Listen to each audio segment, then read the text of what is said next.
Hi guys, it's Chris, back in my cider shed with some more cider to try. What a surprise! Cider in a shed. Okay, so what we're going to try? Well, we're carrying on with our Gwatkin's tasting. We tried the rum barrel aged version yesterday, I think. It was yesterday, the last video rather than yesterday, I should say. Before that, we tried the Silly U, which was the dry cider from Gwatkin's, the 4.5, sort of sessionable one, so sort of like in the sort of original blend, sort of like neck of the woods, if you like. But now this is closer, I would have thought, to the original blend. That's classed as a medium, and this is also a medium, and it's called No Bull. No Bull medium cider, 4.5%, 4.5%. Yep. So sessionable medium. Now I do remember saying that the dry wasn't as dry as a lot of the dries I'm used to having these days. I have to say, most of the farms I get dry cider from, if it says dry, it is pretty much bone dry. You know, I mean, even like Nigel Stewart's at Bridge Farm is dry. There's a hint of sugar in it, a tiny bit, but it's pretty dry compared to a commercial cider. It would seem bone dry to most people's palates, but not the Gwatkin, because they've got a sweet tooth. They like a bit of sweetness. So I expect this medium to be reasonably sweet. So at least my expectations are kind of like in the zone now. I wasn't expecting the dry to be as dry as it was. So let's just crack it up and get on with it. So yeah, Arthur gave me 3 free ciders, 3 free samples. This is the third of them. Let's pour it out and have a look at it. So, once again, very nice colour. Maybe not quite as amber actually. Maybe not quite as amber as the dry, I must say. I would say it's still a beautiful colour. It's amber gold, isn't it? It's not quite as deep an amber, but it's certainly got a really nice colour to it. Amber gold, obviously filtered, very gentle sparkle. These are force carbonated, but very gently, sympathetically. I don't really mind that, to be honest with you. I do like a bottle conditioned, but I don't mind. If it's done sympathetically, it's fine by me. So yeah, it's still a very pretty looking thing, isn't it? But it is more like an amber gold, that. Not quite as amber as what we've had previously. Why am I putting it down? I need this. Have a sniff. Very happily. But there's that acid again. I do like the acidity you get in Gwatkin ciders. You know, they can get away with the sweetness because they just get the acidity. You know. Yeah, it smells farmhouse. It's got some funk to it. But no, not really funk. Not like sulphurous funk. It's got like there's that. I mean, there's a little bit of nice apple in the background. There's that kind of an acid character. I think is really what I'm getting at.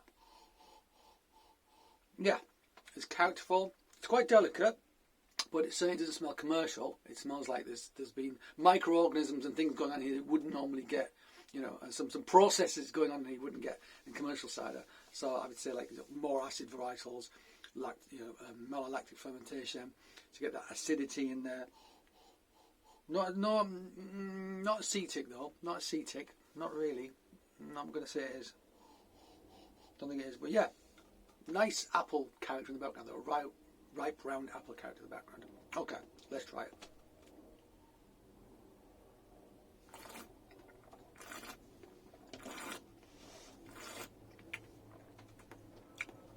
Very gentle sparkle. Very gentle sparkle. Which I like, actually.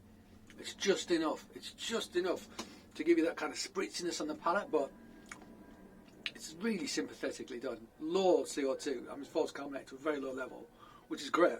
And most people do it to the other extreme. I much prefer that. It's really well done. It is sweet, but it's not a lot sweeter than the dry. If I'm honest, I think I like this more than the dry.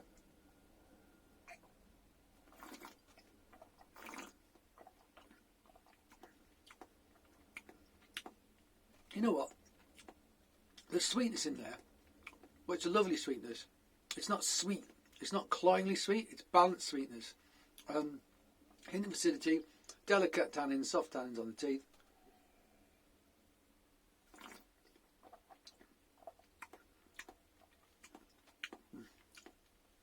There's that hint of acidity. It's quite almost light floral kind of apple character to it, I would say. It's like a baked apple, like an apple pie kind of appliness to it as well. Maybe like a brown sugar kind of character as well.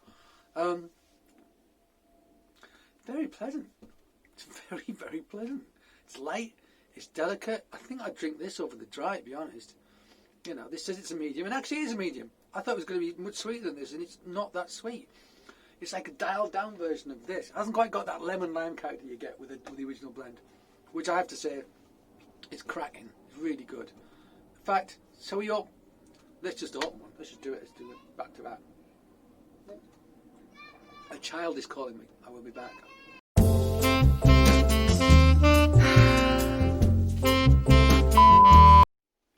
I'm back.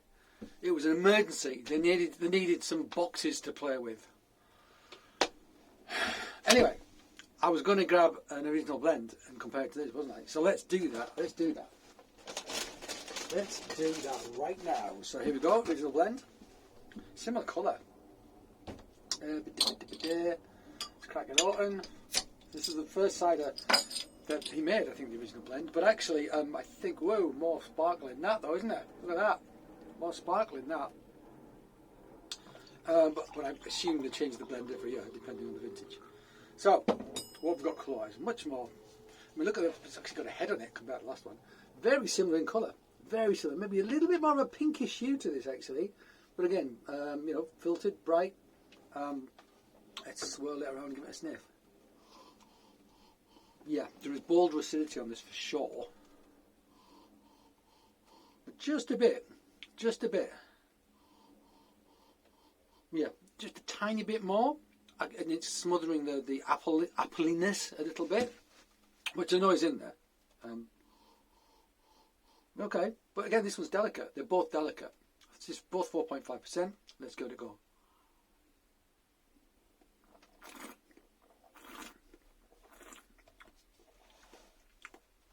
Okay. This is a bolder acidity. Again, nice tannins. It's more sparkling. Now this is interesting. I think this has just got a little bit of that acidity. Just gives it a bit more character for me, and I really like it. Sugar level's about the same. Carbonation's quite a bit more. I actually think I prefer the carbonation in the no bull, but the flavour profile of the original blend.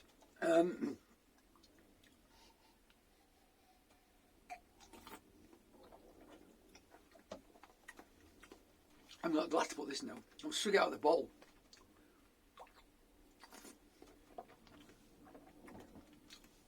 Okay, so it is sweeter. The no bull is sweeter. It hasn't got, maybe it hasn't got quite the acidity to balance it, but it's got lovely soft carbonation, which I think I prefer. But I think overall, in terms of flavour, yeah, just the acidity in this, it just starts to come through that sort of lemon lime character, which I love.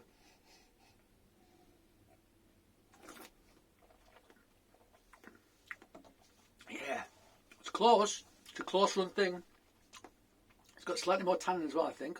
More acidity. So therefore just a bit more structure, I think. But yeah, maybe dial back the CO2 a bit. It would improve it. And actually, I never thought about improving it because I really like the original blend. But that's actually made me think twice. That is solid. No bull. Too right. Yeah.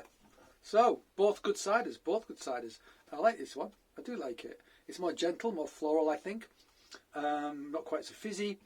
Totally sessionable. And these are session ciders. 4.5, which isn't that low, but compared to the ciders we get. Like a cider will normally got a 6+ to let it ferment to dry. I assume these are diluted back a bit, just to lower the alcohol. You know, that's just the way they're going to do it, basically. But I don't care because I like their stuff. All right, guys. Well, that was interesting, wasn't it? Interesting. I sell loads of this, but I might consider grabbing some of this going forwards. I'm not sure I want them both together though, because I don't know. You know, I think they're very similar in style, but this one certainly has its merits. I have to say. Didn't think I'd be saying that. Cool. Well, that was interesting. I learned something there. If you didn't, I did. So that's cool. All right, guys. Well, thank you for joining me. And yes, I hope to see you again soon. And until then, cheers.